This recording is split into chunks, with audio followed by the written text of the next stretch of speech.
Bonjour, bienvenue en Basse-Normandie pour votre émission politique La Voix est libre. Cette semaine encore, un seul titre a dominé l'actualité, à savoir la crise. La gauche multiplie ses attaques contre le gouvernement, pendant que les employés, notamment dans l'industrie automobile, se demandent s'ils vont pouvoir garder leur emploi. Dans la région, 11 000 personnes ont déjà subi des mesures de chômage partiel. Dans ce contexte, que propose la gauche? Est-elle unie face à la crise? Quelle est sa position face aux mouvements sociaux? En profite-t-elle et en quelle mesure? Pour en parler, nous accueillons sur ce plateau Clotilde Walter. Bonjour. Bonjour. Secrétaire nationale du Parti socialiste et conseillère générale du Calvados. À vos côtés, Jean Châtelet, président du groupe communiste au Conseil régional, également maire adjoint de Flers. Bonjour. Michael Marie, secrétaire national adjoint des Verts. Bonjour. Et Michel Moisan, porte-parole du nouveau parti anticapitaliste, le NPA, dont le congrès fondateur avait lieu le week-end dernier. Bonjour. Bonjour. Michel Moisan, quel regard vous avez justement sur les autres élus de gauche qui sont autour de cette table? Le NPA a créé son parti, le nouveau parti anticapitaliste, le week-end dernier. À la tête, on trouve Olivier Besancenot. Est-ce que vous êtes prêt, vous, à vous allier et à faire les mêmes critiques que formulait Clotilde Walter, notamment? Est-ce que vous rejoignez? Je vous surprendrai pas en vous disant qu'on a beaucoup de divergences avec les autres partis de gauche. C'est pour ça que nous avons créé un parti anticapitaliste, pour prendre en compte le fait que la crise est une crise du capitalisme, mais sortir de la crise, c'est sortir du capitalisme. Tout le monde a tout faux. C'est pour ça que nous avons créé un nouveau parti anticapitaliste. Pour autant, nous faisons tout ce que nous pouvons pour que l'ensemble de la gauche soit présente dans les manifestations, dans les mobilisations, comme nous l'avons été d'ailleurs à l'occasion de la journée d'action et de grève de janvier, comme nous l'espérons, nous le serons à nouveau pour la prochaine journée de grève qui s'annonce en mars prochain. Donc nous appelons l'ensemble des forces de gauche, au-delà des divergences que nous avons entre nous, à être présents dans le soutien le plus complet, le plus total aux grévistes et aux manifestants pour bloquer la politique de régression sociale. La cause est grave. Actuelle. On peut pas avoir un front uni de la gauche, justement, pour des situations d'urgence comme celle-là? Nous proposons un front uni de la gauche sur l'interdiction des licenciements, pour une nouvelle répartition des richesses, y compris avec le PS, c'est pas un souci. Si le PS veut mettre en œuvre l'interdiction des licenciements, nous serons ensemble pour le faire.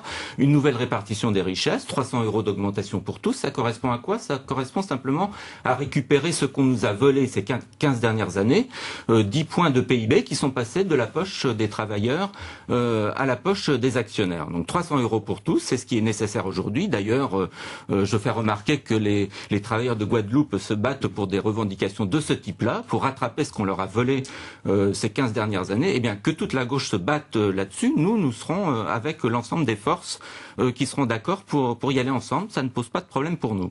Michel Moisan, votre avis justement sur cette question?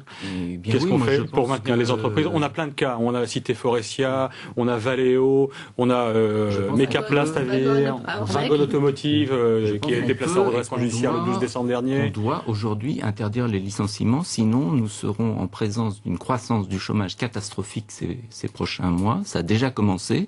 Il faut stopper ce processus, il faut interdire les licenciements. Effectivement, c'est possible. Il faut en avoir la volonté politique.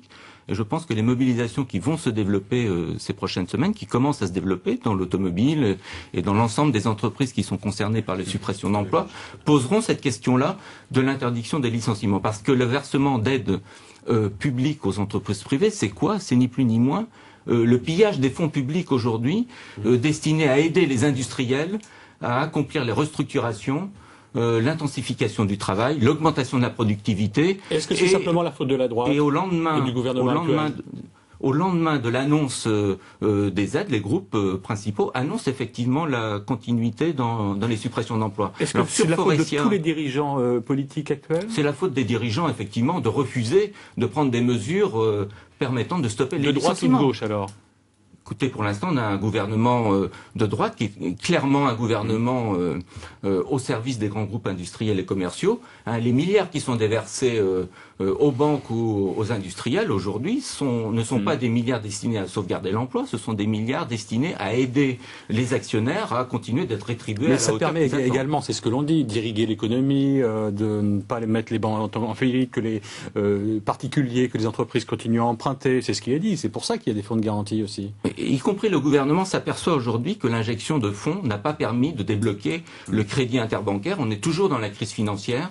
Voilà, donc sortir aujourd'hui, ça signifierait de passer par la constitution d'un service public bancaire qui soit sous le contrôle de la population et qui ne soit plus laissé entre les mains de quelques banquiers qui sont les responsables de la crise. Ne l'oublions jamais quand même.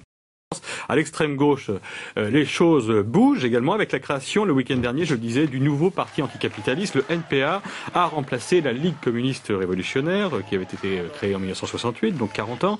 À la tête de ce NPA, Olivier Besancenot, avec qui travaillera, on en revient à la question du début de cette émission, sur l'union de la gauche, est-ce qu'elle existe encore? Avec qui travaillera le NPA?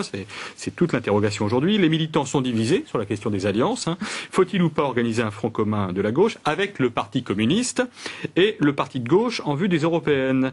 Votre avis justement sur cette question, Michel Moisan, est-ce qu'il faut s'allier avec le PC?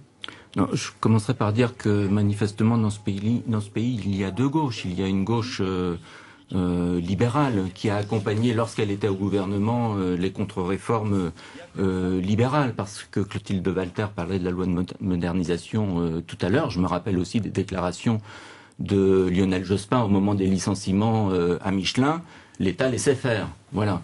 Donc ça, c'est une réalité. Il y a une autre gauche qui est une gauche anticapitaliste. Et, bon, j'avouerai que lorsque nous avons lancé l'idée de parti anticapitaliste il y a 1 an et demi, on s'attendait pas à se trouver dans une crise aussi profonde du capitalisme aujourd'hui. Bon, je pense que la crise importante du capitalisme renforce l'idée de la nécessité d'organiser un outil pour sortir du capitalisme. Et de s'allier avec le Parti communiste, par exemple, comme certains le souhaitent chez vous? Nous sommes pour l'unité de l'ensemble des anticapitalistes dans ce pays, sans aucune condition, sans aucune préalable. Nous définissons le cadre de l'unité que nous souhaitons, une unité pour aujourd'hui dans les luttes, mais une unité durable aussi, c'est-à-dire que nous ne voulons pas faire pour les européennes une unité pour cette élection-là qui se défraie dès le lendemain des européennes. Nous ne voulons pas, mais oui, ça je m'adresse à mes amis du Parti communiste français. Au régional, ils seront avec qui? À nouveau avec le NPA, on va poser la question avec le Parti socialiste, parce qu'effectivement c'est une question d'avenir et de positionnement de chaque parti avec le Parti communiste. Donc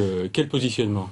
Écoutez, nous avons proposé au NPA une négociation, une discussion en vue des élections européennes pour constituer un front de gauche avec Mélenchon.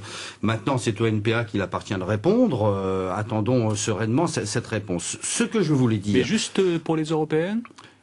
Pas après. Il faut, à mon avis, prendre les choses les unes après les autres et construire ensemble. Si nous pouvons construire pour les européennes, nous pourrons construire pour d'autres choses sociales qui se posent dans ce pays. Vous allez avoir un problème à régler, Jean Châtelet, enfin vous, quand je dis vous, le Parti communiste, parce qu'effectivement, s'il y a un accord avec le nouveau parti anticapitaliste de Besancenot pour les européennes, comment ferez-vous pour préparer les régionales, en sachant qu'il y a bon nombre, vous en faites partie, d'élus régionaux qui ont fait liste commune en 2004 pour être élus au Conseil régional. C'est peut-être ce qui va se passer d'ailleurs en 2010. Vous faites quoi? Vous êtes avec le NPA en juin 2009 et vous êtes en 2010, 1 an après, avec le Parti socialiste? Vous savez, les choses se construisent en fonction d'accords que l'on passe avec les différents partis. Michel Moisan, rapidement, ça ira mieux quand? Une date? Ça ira mieux quand les mobilisations qui sont en train de se construire et qui vont se développer encore en mars seront capables d'imposer des solutions anti-crise favorables aux travailleurs. Et Jean Châtelet? Le président de la République disait qu'il faisait appel à la crise de 1929 dans ses propos. Nous rappelons qu'elle s'est finie en 1936. Nous espérons avoir exactement la même chose. Merci à tous les quatre d'avoir participé à cette émission La Voix est libre.